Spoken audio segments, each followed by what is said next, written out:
Bem-vindos ao OtorHubCast, o seu podcast do OtorHub, a plataforma de atualização médica que eu, Pamela Marletti, otorrino, juntamente com Bárbara Salgueiro, também otorrino, estamos idealizando e já iniciada, né? E aqui esse projeto do podcast, ele traz sempre conteúdos de interseção entre otorrino e outras especialidades médicas.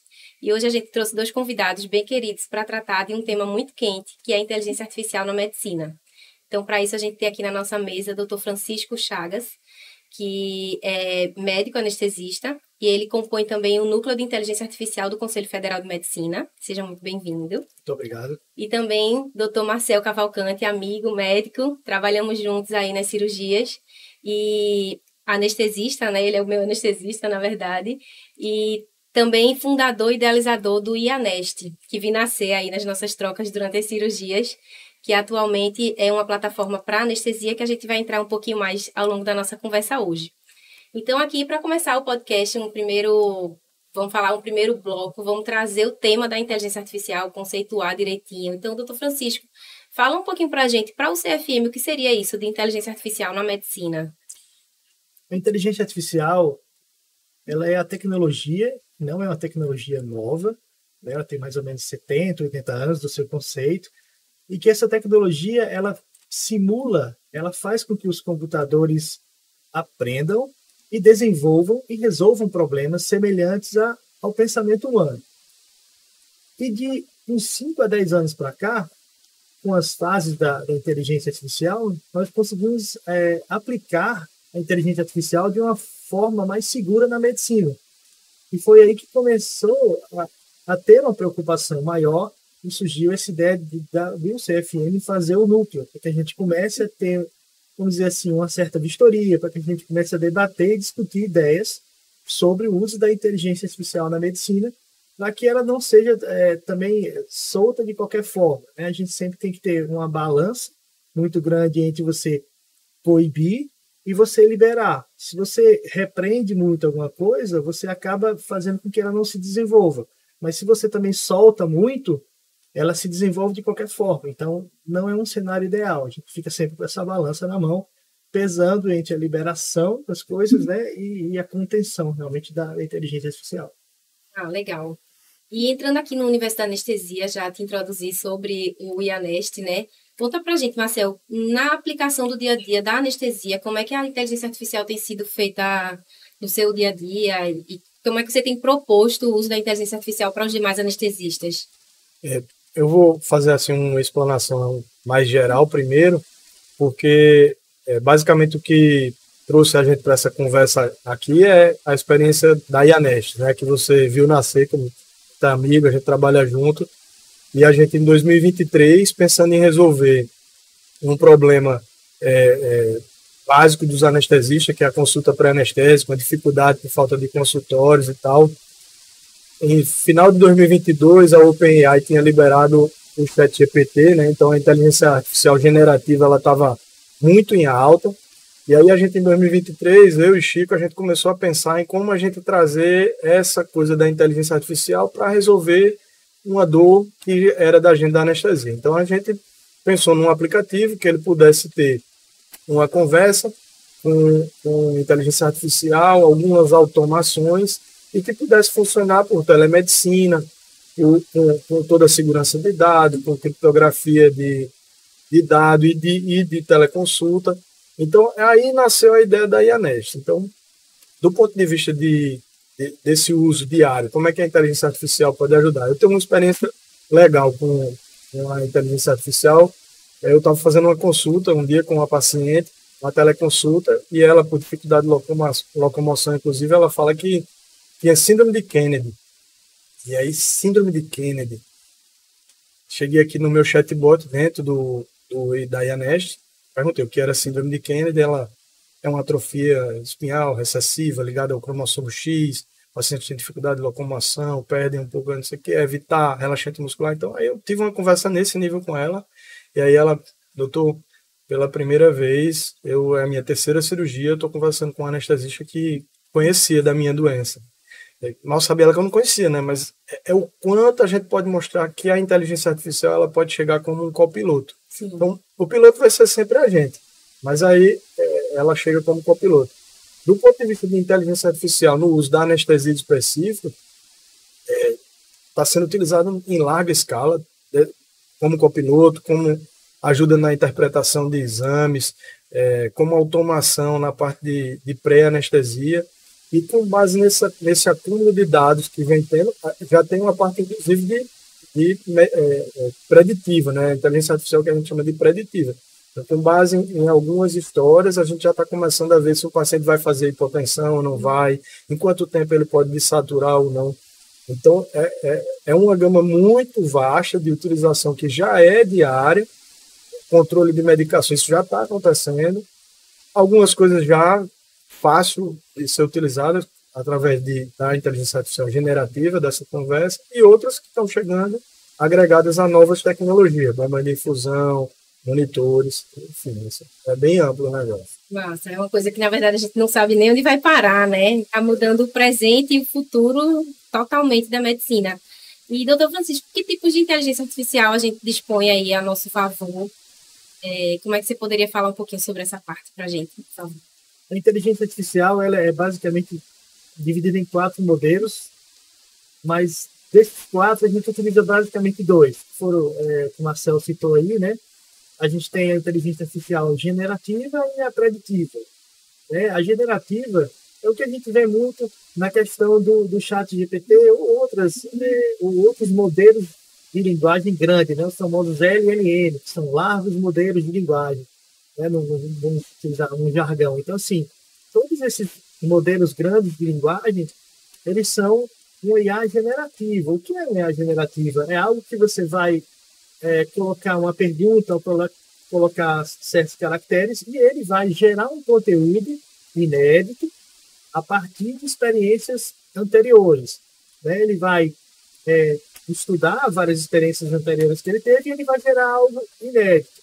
Então, quando você pergunta alguma coisa ao chat GPT, né, ele vai procurar as informações que ele tem na internet, as experiências passadas, para que ele consiga construir algo novo. Então, por isso que é chamado de uma IA generativa. Uhum. Quando a gente vai para um nível de aprendizado, vamos dizer assim, para algo mais profundo, né, aí o que começa a acontecer? A gente começa a pegar várias experiências completas, do começo até o fim, e a gente começa a avaliar um estado inicial e um estado final. Como é que a gente explica isso de forma mais simples? Vamos supor que a gente está no início de uma cirurgia como se fosse uma cesariana, onde a gente sabe mais ou menos qual período o paciente vai fazer uma hipotensão. Então a gente pega e estuda milhões de cesarianas e chega um ponto que o próprio algoritmo do robô, seja os códigos internos do robô, ele começa a prever mais ou menos em qual momento da cirurgia o paciente vai ter um sangramento, o paciente vai ter uma hipotensão, o paciente vai ter um efeito adverso. Porque eu dou para a máquina, né, para o robô, a história completa. E aí, quando você consegue ter várias histórias completas, né, tem até um colega nosso que fala uma frase muito interessante, se você tem várias histórias completas, você consegue construir um futuro. Né? Isso é uma grande verdade. Né? Você consegue prever um futuro a partir de várias histórias concretas. Né? A primeira vez que eu escutei isso, eu não consegui entender. Né? Faz alguns anos, a profundidade de uma frase dessa, mas a mais pura verdade é como funciona, né, todo o aprendizado de inteligência artificial. Até pouco tempo, a gente teve uma mudança, mas até pouco tempo funcionava assim. A gente colocava experiências concretas de começo ao fim, e aí a gente fazia esses cálculos para que a gente conseguisse prever novos fenômenos. Então, essas tem as preditivas e as generativas. Isso, são os dois principais. As outras são derivadas dessas, e eu acho que não vale muito a pena a gente começar isso.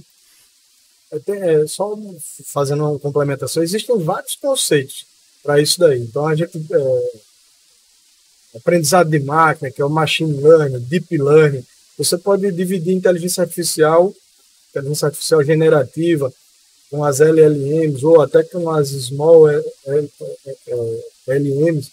Então, existem vários tipos. Basicamente, o que tem acontecido com a inteligência artificial é que ela, como qualquer disrupção, ela chegou empurrando a porta, assim, ela dá com o pé na porta. A gente costuma dizer que inovação bate na porta, mas disrupção, ela derruba a porta, ela chega, e aí o que é que está acontecendo? Ela pegou as pessoas tão de surpresa, E todo mundo está meio querendo entender como funciona. E, basicamente, se a gente for pensar nas inovações, a gente não entende como funciona o Wi-Fi, mas a gente usa o tempo todo. Mas com a inteligência artificial, realmente está gerando tanta curiosidade, você quer saber como é que uma máquina aprende. E aí que é isso que o Chico tentou dizer, que faz total sentido, é o seguinte: com uma quantidade enorme de histórias, você gera dados. Mas com uma quantidade enorme de dados, que é a tal da Big Data, você prevê futuro. Porque você bota máquinas para aprender e a partir de capacidade computacional, tomar decisões. Então, basicamente, o que é inteligência artificial? É você entregar intuição e capacidade de tomar decisão para máquinas. E aí, como é que isso é possível, né? Você entregar intuição e capacidade de tomar decisão para a máquina. Mas ela toma aquilo com base numa pilha de dados. Então, são experiências anteriores que ela já viu a história do começo até o final, como muito bem Chico explicou, e aí, a partir daquilo, ela começa realmente a raciocinar para tomar decisões. Perfeito. Porque às vezes algumas pessoas até chegam talvez a confundir ou simplificar, né, a inteligência artificial como algo, a automatização ali daquela tecnologia, mas é algo muito mais complexo e mais útil até, porque existe o aprendizado com dados. Então, a gente acaba tendo, por exemplo, na medicina, um uso que vai tornar a medicina tanto mais preditiva quanto até mais personalizada. Exato. E aí é onde entra a nossa curiosidade enquanto médicos do melhor uso dessa tecnologia a nosso favor, né? E em favor do nosso paciente, que acho que é o que a gente está fazendo. Uma forma bem tranquila de compreender como funciona, a inteligência artificial, ela funciona, a generativa, né, principalmente, ela funciona por probabilidade. À medida que toda vez que eu faço uma pergunta, tem aquela probabilidade de dar aquela resposta. Quando você pergunta para uma generativa, o céu ele vai dizer azul, porque se você perguntar o céu para 99% das pessoas, ele é azul. Então, a resposta do ChatGPT, de uma forma bem simples de entender, ele é a probabilidade daquela resposta estar correta. Só que à medida que várias pessoas vão usando, que a gente vai massificando, aumenta a quantidade de pessoas que dizem que o céu é azul. Então, se antes eu tinha 99%, agora eu tenho 99,99999, porque as pessoas, vai aumentando a quantidade de pessoas que falam a forma correta. Então, quanto mais a gente usa, mais a máquina aprende, porque mais pessoas vão dizer a resposta correta e essa proporção aumenta. Né? Essa é uma forma bem simples da gente entender o processo complexo. Você para ler, são dezenas, centenas de páginas, mas na verdade é isso que eu expliquei. Tá? Nada mais é do que uma probabilidade. Entendo. E quanto mais você vai usando, mais respostas corretas vão aparecendo, a máquina ela vai aprendendo. Você vai treinando, ela, porque mais respostas corretas vão aparecendo. Isso que você falou aí é muito comum, as pessoas confundirem o que é inteligência artificial, propriamente dito, tentando simplificar ao que a gente chama de automação. Então, eu vou dar um exemplo no Ianesh, no aplicativo da gente. A gente programou lá algumas atividades qual é a diferença de automação para inteligência artificial? Vou tentar explicar isso na prática. A automação é uma tarefa que está pré-programada, então a máquina vai simplesmente executar aquela tarefa. Então, eu pedi para todas as vezes que foi exigida a minha assinatura dentro do aplicativo, que a minha assinatura seja colocada lá. Então, se eu colocar uma receita médica, a minha assinatura vai estar lá. Se eu tiver uma guia do convênio, a minha assinatura vai estar lá. Se eu fizer um encaminhamento, a minha assinatura vai estar lá. Isso é uma automação. Quando eu coloco uma inteligência artificial, qual é a diferença para essa automação? Então, dentro do aplicativo, ele está lá treinado com conteúdo médico para ele raciocinar em cima. Então, se você colocar lá que o paciente está tomando Monjaro, uma coisa que está bem no momento. No momento. Mais do que IA. Está tomando alguma desses bloqueadores de GLP-1. Então, qual o tempo necessário para se submeter a uma cirurgia eletiva? Ele, a partir dessas medicações, você vai colocar lá, ele vai pesquisar e vai trazer uma resposta. Então, 21 dias de suspensão. Então, essa não é uma automação, ele realmente vai pesquisar. Se você colocar uma medicação, ele vai procurar lá todas as medicações no banco de dados e vai dar uma resposta baseada Aí, como é que vem a resposta? Vem no tempo de esvaziamento gástrico, são 3 meia-vida, então ele precisa realmente raciocinar para dar uma resposta para aquela medicação. Massa. Isso tem no aplicativo também. Massa. E eu acho que a gente entrando, já começando a entrar no segundo bloco que eu queria propor aqui, que é dessa aplicação prática dos benefícios da inteligência artificial. E eu me lembro muito da construção dessa conversa que a gente, logo no comecinho da IANEST, a gente conversava, eu me lembro muito de você falando sobre precisar abastecer com dados, meio que enciclopédias, bíblias da anestesia, para aquele seu robô tá muito bem planejado para isso. Então, fala um pouquinho sobre como é que funciona esse aplicativo da AmigoTech para anestesia e qual é a proposta de valor que você está entregando aí para os médicos que forem fazer uso disso. Sim, excelente. A IANEST, na verdade, ela nasceu em 2023, como eu te falei, a gente lançou no Congresso Brasileiro de Anestesia, em 2023, novembro de 2023, e aí aconteceu um negócio legal também, que exatamente em novembro de 2023, a OpenAI liberou o treinamento de robôs com material específico. E a partir daquele momento podia ser lançado no marketplace da OpenAI robôs com treinamento específico, que foi exatamente nessa época que a gente teve essas conversas. Sim. A gente abriu esse chatbot de anestesia e treinamos lá com milhares de artigos, dezenas de livros de anestesia. E aí esse nosso chatbot ele ficou extremamente treinado. Então, se você perguntasse no ChatGPT, naquela época, alguma pergunta específica de anestesia, ou perguntasse no chatbot da gente, a resposta sobre anestesia no nosso chatbot ela vinha muito mais completa, né? Então, ao longo do tempo, o que é que acontece com a inteligência artificial generativa? Ela vem sendo treinada com o meu chatbot, mas com milhares de outros. Talvez o da gente tenha sido o primeiro chatbot de anestesia do mundo. Já não tem como documentar isso, mas é muito provável que sim, né, Chico? Por causa do tempo. Por causa do tempo. Ela permitiu em novembro e dezembro nós estava pronto, treinado com conteúdo de anestesia.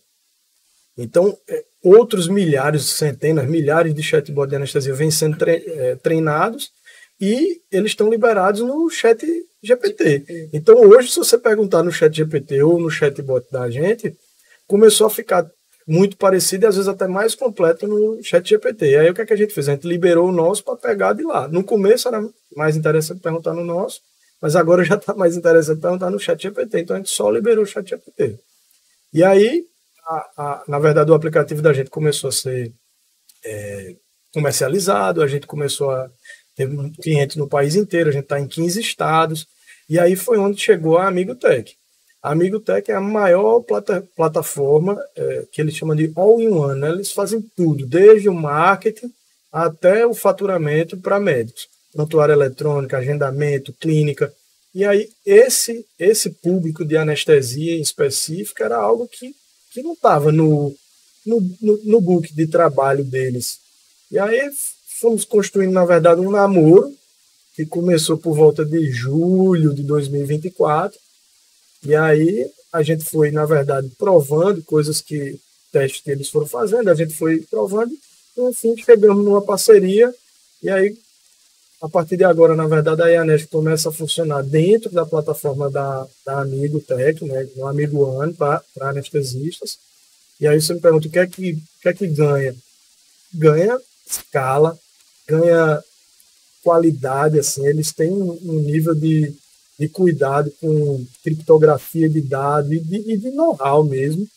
Tem centenas de programadores, então assim, ganha em segurança, ganha em escala, ganha em qualidade da transmissão de sinal da teleconsulta, ganha em assim, na verdade é um jogo de ganha-ganha. A gente abriu um mercado para eles, a gente tinha uma dor específica que resolvia, e eles têm muita qualidade, na verdade, de produto, e aí esse casamento de tecnologia, esse casamento é perfeito, né? Quando você une a resolução de um problema a uma qualidade tecnológica muito grande, aí eu acho que tem tudo para dar certo.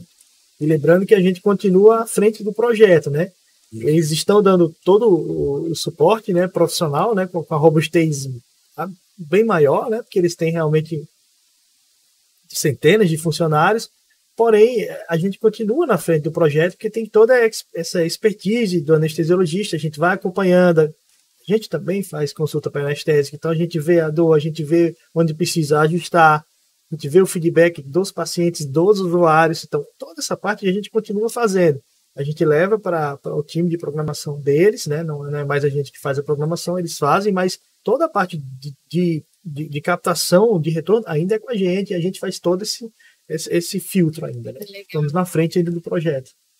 E falando um pouquinho sobre a segurança do paciente, sobre a economia de tempo para o médico que está ali, o que é que vocês podem falar sobre isso e o uso da inteligência aí nesse ambiente da anestesia, por exemplo? A consulta pré-anestésica, né, ela ao longo do tempo, ela vem sendo cada vez mais necessária, né? A gente vê que o nível de conhecimento do paciente aumentou, o nível de cobrança, tanto pessoal como do paciente, o nível de cobrança jurídico, é algo que hoje está se tornando cada vez mais inconcebível não se fazer uma consulta pré-anestésica, né? E tem muitas vantagens, muitas vertentes, que foi o que a gente sempre prega, né, no amigo anestesio agora, né? Que não é só uma questão de você exigir. Você ganha tempo no dia quando você conversa com o paciente, que você chega no dia e já está tudo pronto, ele já vai e entra direto no centro cirúrgico, ele não fica aguardando, ele não tem aquela experiência, ele já está nervoso, ele não tem aquela experiência de ter que aguardar mais. Outra coisa, ele já conhece você. Então, o que Marcel falou é legítimo, né? Acontece comigo também, quando você conversa com o paciente antes, ele já chega mais calmo, ele sorri, entendeu? Como você falou, esse total foi muito espontâneo, porque é verdade. Uhum. Quando você conversa com o paciente, a experiência cirúrgica ela é outra.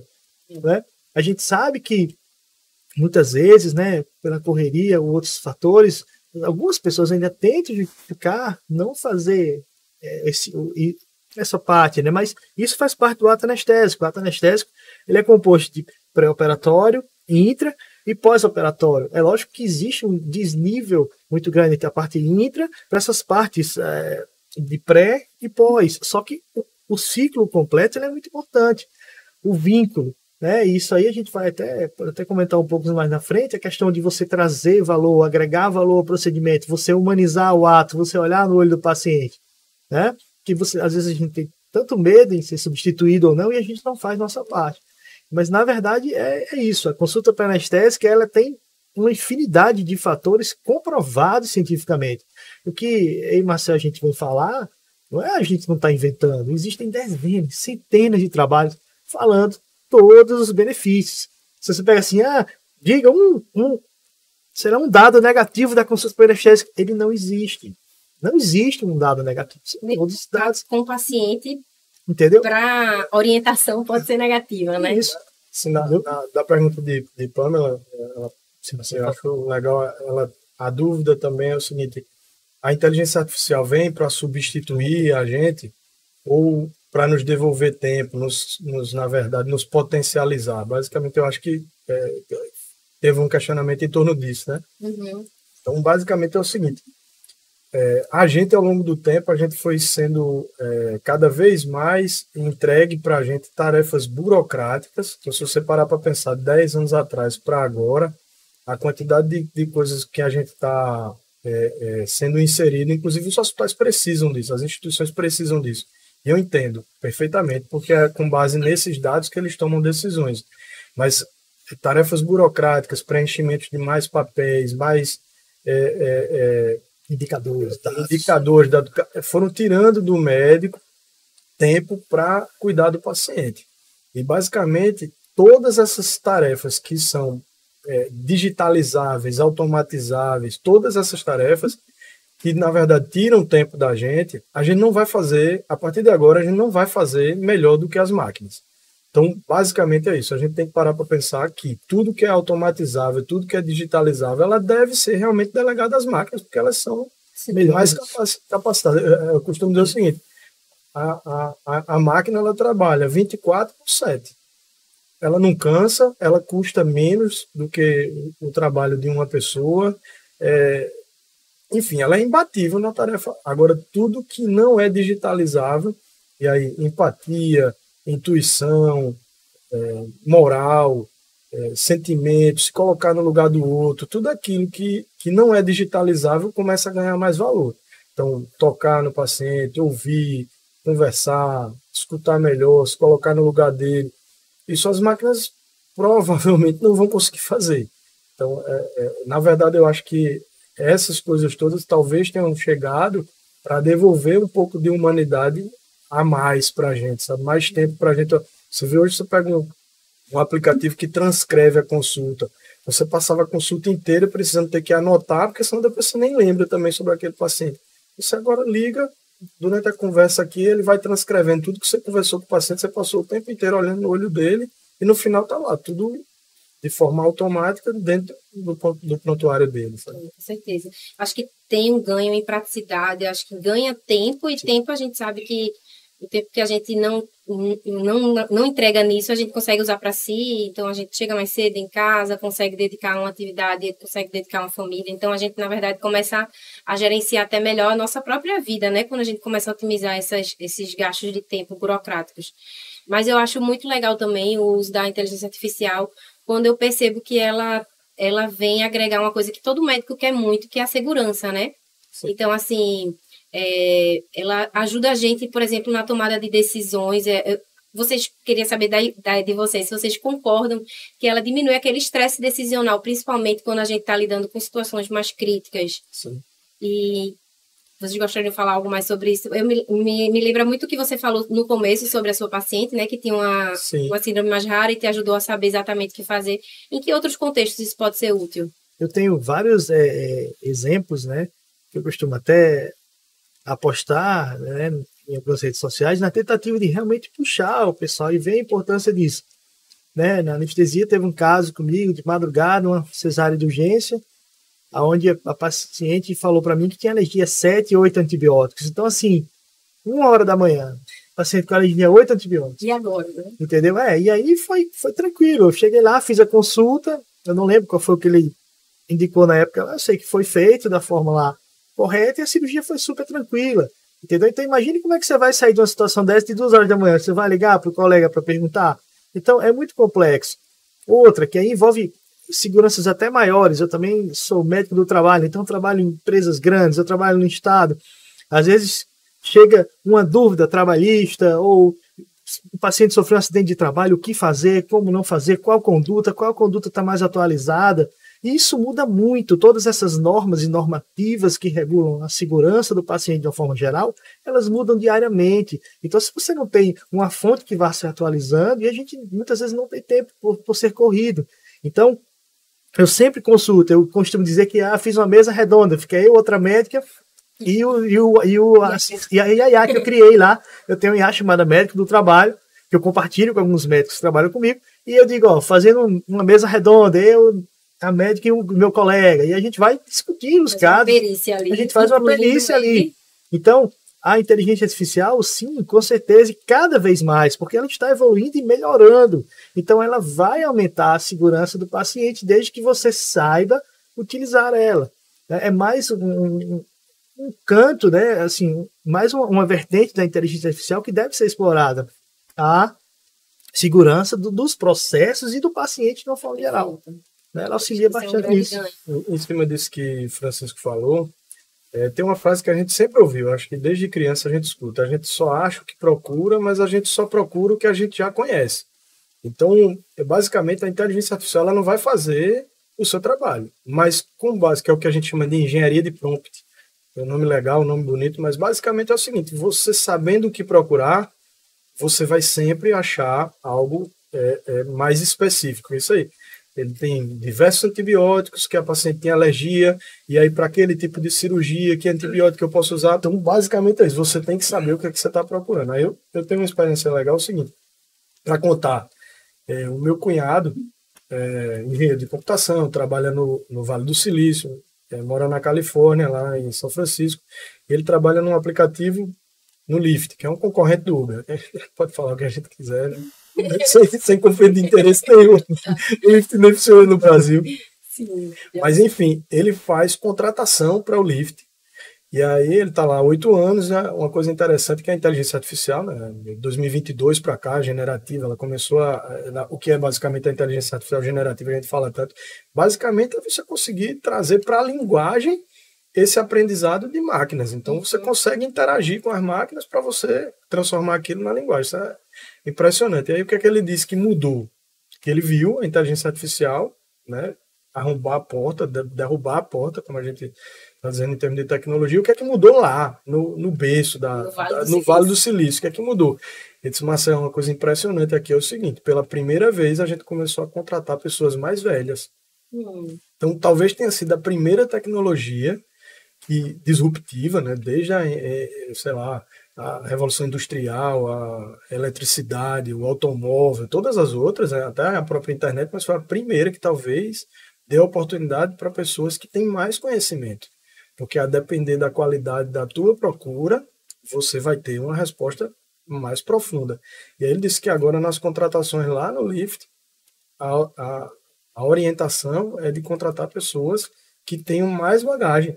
Apesar de elas serem mais caras, inclusive para a contratação, elas já virem com algum nível de vício e tal, mas a partir do conhecimento que elas têm, elas conseguem trazer muito mais produtividade para a empresa, porque todo mundo está trabalhando com inteligência artificial, isso é um fato. Eu digo para quem não está aqui presente, né? Se você ainda não está, comece. E aí uma dica legal para começar é começa perguntando como você perguntaria para o Google, e você começa a fazer isso todo dia, ela vai começar a construir contigo uma relação, e você com ela, que você vai começar a ver que você não fica mais sem, você começa a perguntar sobre tudo, mas ele não te substituindo, mas sempre te potencializando, devolvendo tempo e te fazendo entregar algo melhor, mais seguro para os teus pacientes, ou até para tuas atividades diárias como um todo. Perfeito. E, doutor Francisco, que áreas da medicina você acha que se beneficiam mais com a inteligência artificial? Tem alguma área que tem mais destaque, outras que tem menos? Como é que você vê isso? As áreas que são mais facilmente replicáveis, elas têm um impacto maior. Tá? Então, é algo assim perceptível entre os colegas, né? A radiologia, a patologia, né? Que são áreas onde você vai procurar um padrão para você ter uma resposta. Entendeu? Só que assim, o que é mais importante a gente falar e corroborar, né, falar novamente, né, ser bem redundante, é que a ideia da inteligência artificial não é substituição, não é causar um desemprego, é fazer com que as pessoas acordem para uma necessidade de reformulação e reposicionamento profissional. Entendeu? Se você é uma pessoa que trabalha com patologia, se você trabalha com radiologia ou qualquer área médica, você deve se submeter e se expor à inteligência artificial, porque ela vai mudar a forma como você atua. A minha cunhada, ela é patologista. Se ela via 10 lâminas, ela vê 50 hoje, com a mesma precisão. Então, assim, por quê? Porque ela se adaptou, ela ressignificou a forma como ela trabalha. Você já estava conversando com o Marcelo, falando da esposa dele, o aumento de produtividade da esposa dele. Entendeu? Radiologista, a esposa dele. Então, assim, essas áreas, elas sofrem um impacto visível maior. Só que, também uma outra coisa que é importante, não adianta se iludir. Todas as áreas estão sofrendo um impacto muito grande. Eu estava conversando mais cedo hoje também com o Marcelo, os impactos visíveis e invisíveis. Por exemplo, qual é o impacto invisível na anestesia?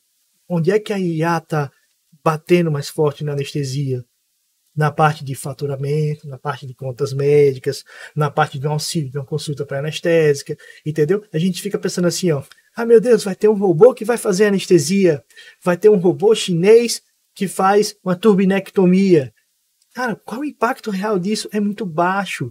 Você não vê esse impacto real. Agora, qual é o impacto real da inteligência artificial? Ele está pegando a sua guiazinha lá da sua turbinectomia lá e ele está automatizando. Isso é um impacto invisível, você não vê. Entendeu?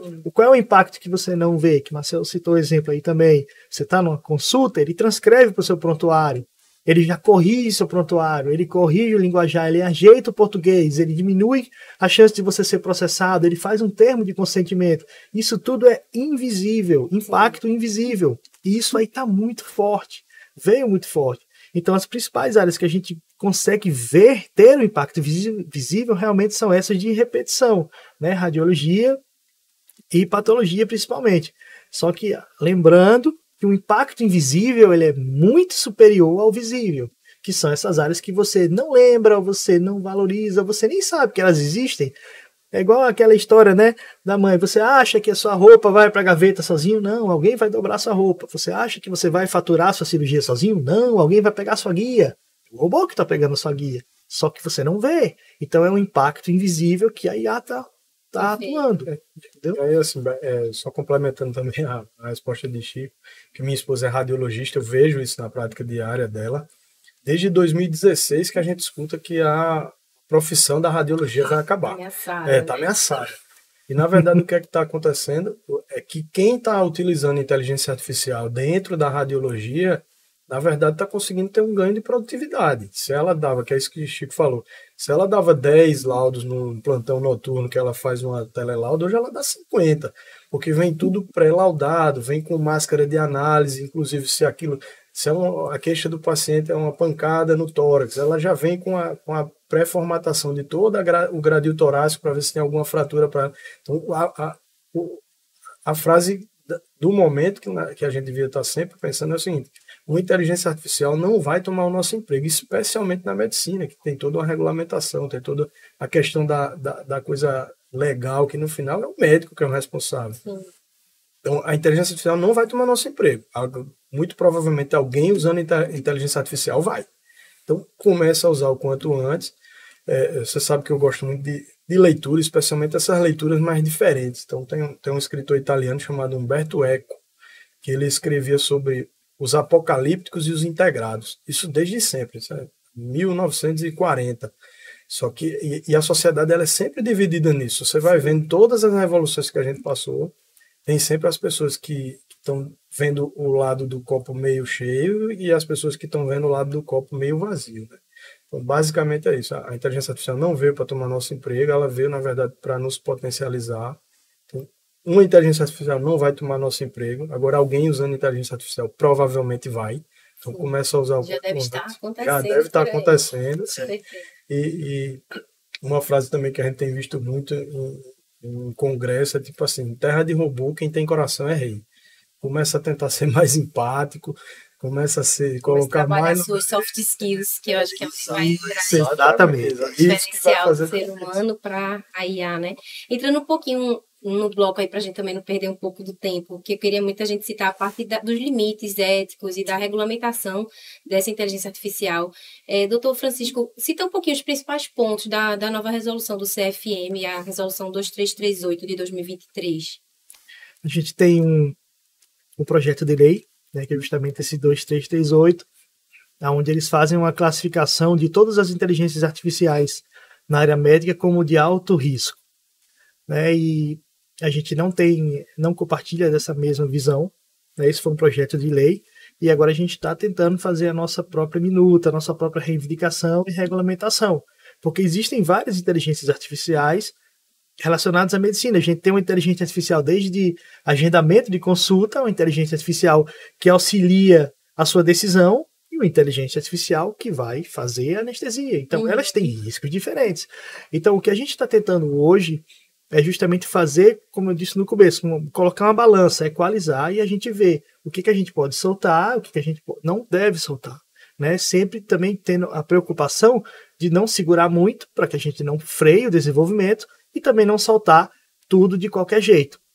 Mas, resumindo, é isso, né? A preocupação que a gente tem hoje é que foi feita uma classificação que toda a inteligência artificial na área médica ela é de alto risco. Então, por ser classificada de alto risco, é muito complexo a gente evoluir ela, porque ele bota uma sequência muito grande de regulamentações, de diretrizes. Por exemplo, para você lançar uma inteligência artificial de alto risco, você tem que ter uma equipe de 20, 30 pessoas, você tem que passar por supervisões constantes, você tem que ter vários tipos de registros e licenças. Então, assim, não é o que a gente vê. Você imagina se eu vou desenvolver uma inteligência artificial para fazer o agendamento da sua clínica. Se eu tiver que fazer tudo isso, eu não vou fazer. Ninguém vai fazer. Então, a gente está tentando adequar e provar que todas essas inteligências que hoje estão no mercado, não existe nenhuma de alto risco. Por quê? Porque ou elas são bem básicas mesmo, desde um agendamento, ou elas dependem de uma validação humana. Então, todas essas, o ChatGPT, ou até mesmo as inteligências que analisam lâminas, né, analisam raio-x, elas dependem da validação médica. Quem tem o carimbo, quem assina é o médico.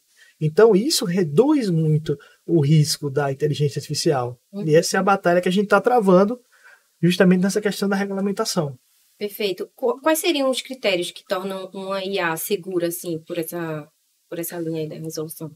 Os critérios que vão direto em questão de segurança de IA é a questão se ela tem total liberdade ou autonomia de executar um fato. Por exemplo, o que é uma IA que não tem segurança? É o que a gente está vendo hoje no experimento do hospital chinês, onde o paciente chega, é um robô que vai atender o paciente 100%. Não existe nenhuma intervenção humana, não existe curadoria, eles apenas observam os dados. Lógico que eles estão fazendo isso em um ambiente controlado ainda. Mas esse tipo de inteligência artificial que não permite uma validação humana, ela é considerada de alto risco. Perigosa. Né? Perigosa. Por quê? Porque o robô ele vai diagnosticar, tratar sem validação humana. Então, esse tipo de inteligência artificial, que é uma inteligência que a gente chama fase 3 ou fase 4, ou seja, que tem uma autonomia própria, que não há intervenção humana, essas são consideradas de alto risco. Felizmente, essa tecnologia não chegou no Brasil, ela não existe. Ainda nós temos apenas a fase 1 e 2, que são fases onde o médico ele tem a caneta, ele consegue resolver. Não existe essa automação ainda a nível de Brasil. Eles estão acontecendo em alguns países, né? Principalmente na Ásia, né? Na China é o exemplo, até mesmo os Estados Unidos não permite também essa automação lá, é bem complexa, a legislação é muito parecida com a nossa, né? Então, esse seria a inteligência artificial perigosa, que não lhe dá o direito de intervenção. Exatamente. Perfeito. A gente estava falando antes do episódio começar, né, sobre os delírios do ChatGPT. Eventualmente, a gente vai fazer uma pergunta e ele vai rechear ali com alguma informação para lhe dar uma resposta, e a gente sabe que nem sempre essa informação ela é 100%, dependendo de como foi feita a pergunta, dependendo do seu nível de ChatGPT aí, que os meninos sabem bem que varia bastante. O nível de sedução, né, do ChatGPT, o termo é esse mesmo, o nível de sedução. Ele vai conversando com você e ele vai lhe conquistando, né? Saiu um artigo há pouco tempo, né, falando justamente isso, que foi da escola de Harvard, né, Harvard Business School, falando que dos últimos usuários que entraram, os últimos milhões de usuários que entraram, a principal procura pelo ChatGPT foi companheirismo e terapia. Eita! Então, assim, Sério, isso foi publicado, isso é um trabalho científico, eu fiz um post longo sobre isso, explicando, né? Eles falam lá, quais são as 10 maiores procuras do ChatGPT? Em primeiro lugar, terapia e companheirismo. Porque ele vai... a gente tá na época dos... como é os bebezinhos do Reborn, né? É isso então, que o mundo tá precisando. Você vai conversando... Tá é isso aí. Basicamente, essas linguagens de larga... modelos de larga... Linguagem larga. De linguagem larga. O LLM. LLM. Eles são treinados primeiro, para não te deixar sem resposta. Então, você vai perguntar, ele vai responder. Então, se ele não souber, ele responde também. Com base no nível de treinamento, ele vai te dando uma resposta mais precisa. Então, hoje ele alucina menos do que ele alucinava ontem e mais do que ele vai alucinar amanhã. Então, amanhã ele vai estar melhor do que hoje. Basicamente, ele vai sendo treinado. E a segunda coisa, ele vai sendo treinado para te dizer o que você quer ouvir. Você tem que ter muito cuidado, porque ao longo do tempo ele vai... Chico, hoje até estava conversando sobre isso. A gente tem outros projetos juntos, a gente está desenvolvendo um, e aí a gente passa pela curadoria um do outro, porque eu pesquiso num canto, ele pesquisa no outro, aí ele... Marcelo, tu tem que tentar dar uma resetada. O GPT tá viciado demais, velho. Só tá deixando você lá em cima, você quer ouvir. Ele bota minha bola ele faz uma pergunta, praticamente, o GPT bota ele no colo. Marcelzinho, meu amor. Eu falei, Marcel, velho, tá, eu acho que você precisa recalibrar o seu GPT. Relacionamentos tóxicos. Exatamente. Eu falei, essa resposta dele tá muito complexa, ele já tá muito íntimo de vocês. Basicamente, qual é a maior carência do ser humano? Que é curioso isso aí. É ser ouvido. É ser ouvido. Às vezes eu vejo... E o ser humano é vaidoso, ele gosta do elogio, ele gosta daquela sensação do ego, tá assim, poxa, que pergunta importante você fez. Ele já respondeu, né? Você foi muito brilhante. Você fez fantástico. E alguém que te ouve. Eu sou muito inteligente, fez uma pergunta brilhante. Alguém que te entende o ser humano, ele sabe que o ser humano precisa. Não, ele te entende completamente, ele te ouve completamente. Ninguém faz isso sempre com você. Disponível, né? A hora que você chegar ali, você tá ali esperando. Mas eu trouxe essa questão do delírio do ChatGPT para trazer um pouquinho para a IA na saúde, nesse contexto aí da China, né, esses testes em que o médico não está operacionalizando a caneta final, porque a verdade é que vai haver alguns delírios, e aí os delírios envolvem o tratamento de alguém, a prescrição médica de alguém, então é onde entra o perigo de não ter o ser humano regulando isso aí, e aí eu acho que é por aí que o Conselho Federal de Medicina está tentando normatizar e manter a firmeza, né? Exatamente. A gente tem justamente essa linha de manter o médico no centro, tá? Tudo que se fala ou se conversa que fuja disso, a gente não concorda. Entendeu? A gente sabe que existem vários fatores que vão regular o avanço mais rápido ou mais devagar da inteligência artificial. São vários deles, mas um deles é a regulamentação. E nós concordamos que o médico ele deve permanecer no centro das decisões. Então, a regulação ela jamais vai se dar a favor da máquina. Então, assim, não adianta ficar essa confusão, essa teoria do caos aí, né, como a Marcelo disse, os apocalipses. Não adianta, a regulamentação não vai ser a favor da máquina. Só que a regulamentação também não pode dizer qual médico vai fazer isso. Então, o médico que usa a inteligência artificial, ele está protegido por uma regulamentação em relação ao que não usa. E a máquina está fora do ciclo. Porque quando eu faço uma lei, eu excluo a máquina no centro, mas todos que são seres humanos estão aptos a competir por aquela vaga. Sim. E aí aquela pessoa que consegue usar a inteligência artificial, ela ganha tempo e poder competitivo. Uma das frases que eu mais gosto de falar, né, em todas as partes que a gente participa, é que a inteligência artificial ela é capaz de ampliar os seus 5 sentidos. Todos os seus sentidos são ampliados quando você usa inteligência artificial. É absurda o seu aumento de capacidade. É absurdo.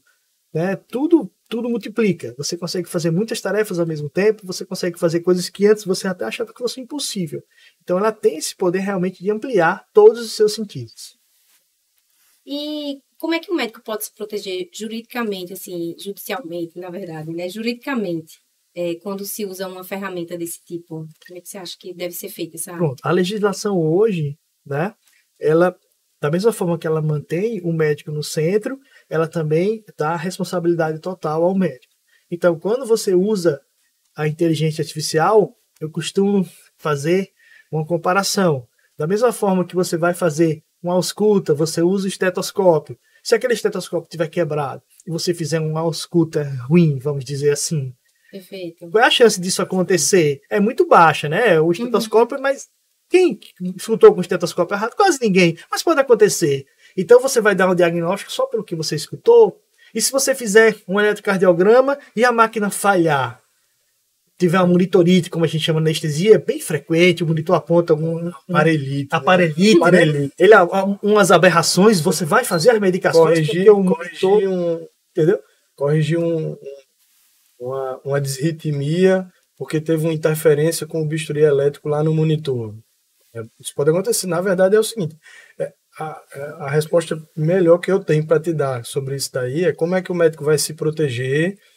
Em primeiro lugar, deixando de querer culpar os outros pelos próprios erros. Então é estudando. Perfeito. Continuar fazendo o que sempre fez, que é estudar, se atualizar, se preparar. A máquina ela nunca vai ser a culpada vai ser sempre você.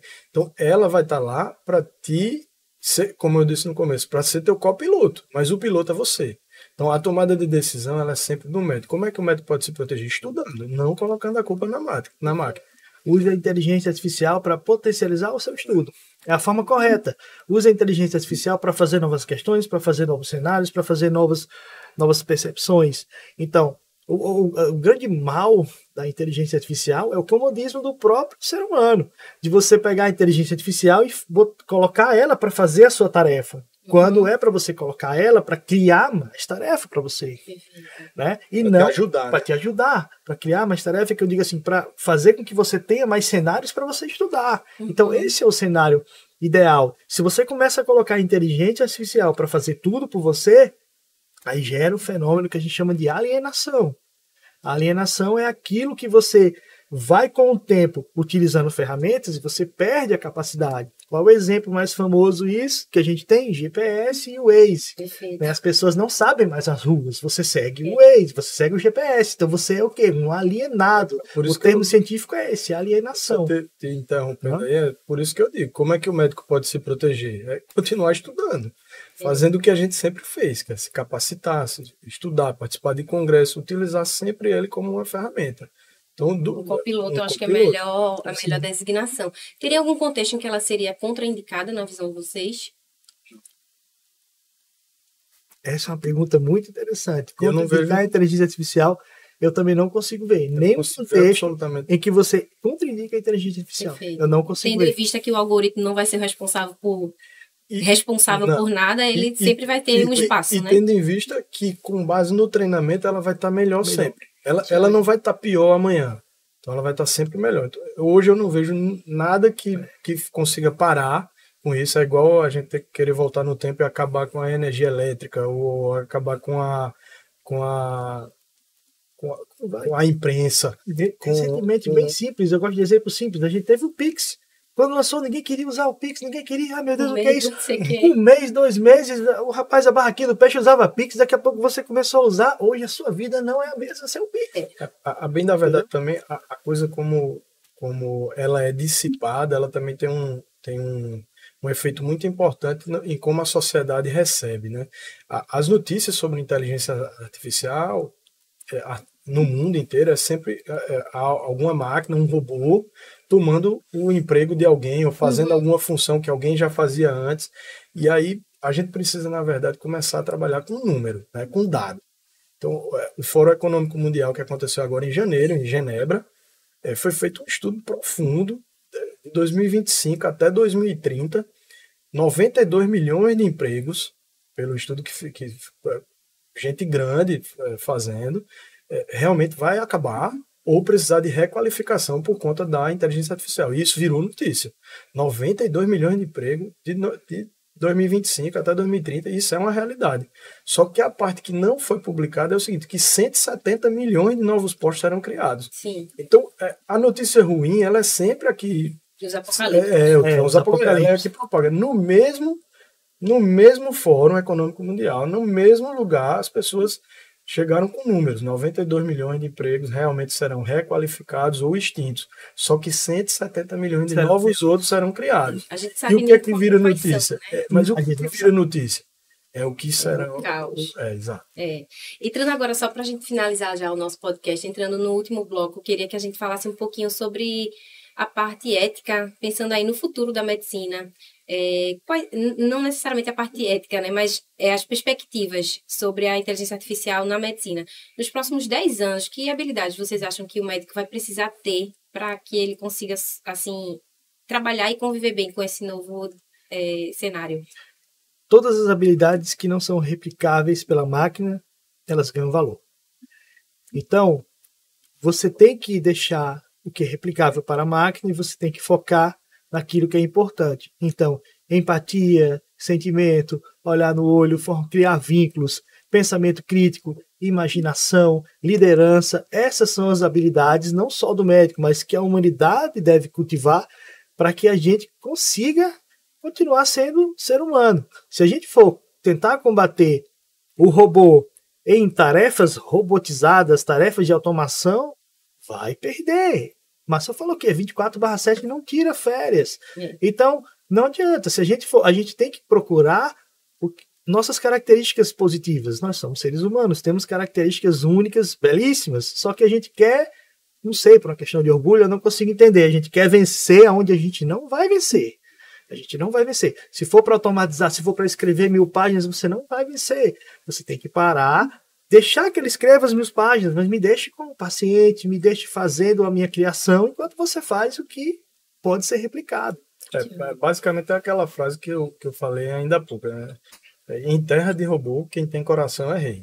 Então, começa a valorizar todas as principais, talvez, funções. Se a gente for para os primórdios, talvez a inteligência artificial esteja chegando agora para devolver o que a gente tinha alguns séculos mais para trás, que é a humanidade mesmo, olhar no olho das pessoas, tratar com mais respeito todo mundo, se tratar bem. E aí, se você não faz isso por humanidade, comece a fazer por inteligência, porque essas são as coisas que vão diferenciar os seres humanos mesmo, é ser mais humano. Empatia, compaixão, intuição, tomada de decisão rápida. se colocar no lugar dos outros. Essas coisas a máquina não vão conseguir fazer. Elas vão tomar sempre decisões com base em coisas que foram programadas ou com experiências que já foram vividas, mas essa coisa de ser humano mesmo, de tocar, de olhar no olho, de segurar na mão de alguém e dizer eu estou aqui. Eu tenho um exemplo que eu gosto de falar, assim, um avião ele pode voar já há muitos anos sem um piloto dentro. E por que não fazem isso? Da base de controle lá, por que não fazem? Porque o simples fato do cara estar dentro do avião faz ele tomar decisões humanas ali que fazem total diferença para o resto. Então é isso, é você ser humano. Isso que vai fazer total diferença. Eu penso um pouco também sobre uma habilidade que a gente, como ser humano, como eu até tinha dito, como a gente ser humano, acho que de natureza ele é bem egóico, né? E acho que a inteligência artificial, acho que para aquele que é um pouco mais humilde e reconhece, poxa, isso aqui eu não sei não, deixa eu procurar. Sim. Ao invés de ele se reforçar somente no elogio, nossa, que pergunta brilhante, talvez essa pessoa, ela se perca mais nesse ambiente de IA do que aquele que percebe que está buscando um conhecimento, está buscando um caminho que está acessível, mas, enfim, com características humanas ali por trás. Realmente, eu acho que esse é o caminho. Eu concordo, a gente falou várias vezes, mas acho que a medicina, ela não tem como se perder, ela só ganha com a inteligência artificial, né? Vocês querem deixar alguma mensagem a mais aí, antes da gente finalizar nosso episódio? Eu gostaria de agradecer pela oportunidade, né, assim, é sempre muito bom que a gente venha expor, né, o que é inteligência artificial, o que a gente acha, qual a visão, quais os rumos, né, porque assim, são tantas notícias ruins, né, os ângulos que são expostos, eles são ângulos que causam pavor, causam pânico, principalmente para as pessoas que não procuram conhecimento. E aí aquilo que você desconhece, ela já gera um medo. E se você vê pessoas falando mal, aí o seu medo aumenta, né? Mas assim, eu acho que fico muito agradecido por tudo, foi bastante produtivo aqui hoje. Como mensagem final, eu queria, como o Chico falou, parabenizar você e Bárbara também, porque empreender, a gente sabe que não é fácil, isso que vocês estão fazendo aqui é isso, é empreender, que a gente vem lutando com isso aí também. E eu te indiquei há pouco tempo um livro que você está gostando muito, né? Então, assim, eu queria indicar para as outras pessoas, porque eu acho que a melhor forma da gente se multiplicar como pessoa, como ser humano, na verdade, dividindo. A gente se multiplica dividindo conhecimento, dividindo experiências. E eu indiquei o livro para a Pamela, que é um livro de Uri Levine, que é o cofundador do Waze, por coincidência que a gente falou aqui. Ele falou: apaixone-se pelo problema, não pela solução. Esse livro é maravilhoso. E nesse livro ele trata sobre uma coisa em específico, que é a coisa da disrupção. E ele diz um negócio que eu acho muito legal lá. A disrupção, ela vem para mudar o equilíbrio do mercado. Só que, em geral, o mercado ele não deixaria mudar o seu equilíbrio se ele não for para melhor. Então, basicamente, é o que eu entendo sobre a inteligência artificial agora. O mercado, como um todo, ele não permitiria que mudasse com o seu equilíbrio se isso não fosse para melhor. Então, vamos tentar focar nas coisas de humanidade da gente. Parabéns a vocês aí mais uma vez. Obrigado por convidar a gente para falar sobre um tema que a gente gosta, né, bastante. Chico, de um ponto de vista mais técnico, né, ele entende realmente como funciona a coisa. Eu, sobre um ponto de vista mais de curiosidade, não sou um cara que mexe nas coisas. Eu entendo esse cara. Essa pessoa sou eu também. Então, obrigada, rapazes, meninos, amigos. Não sei nem como falar. Muito obrigada para vocês por terem participado aqui com a gente desse episódio.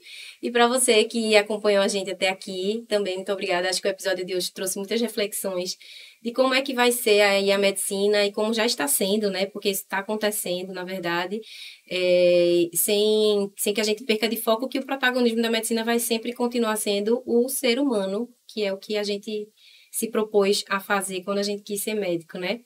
Então, muito obrigada a você que nos acompanhou e acompanhe o nosso próximo episódio também.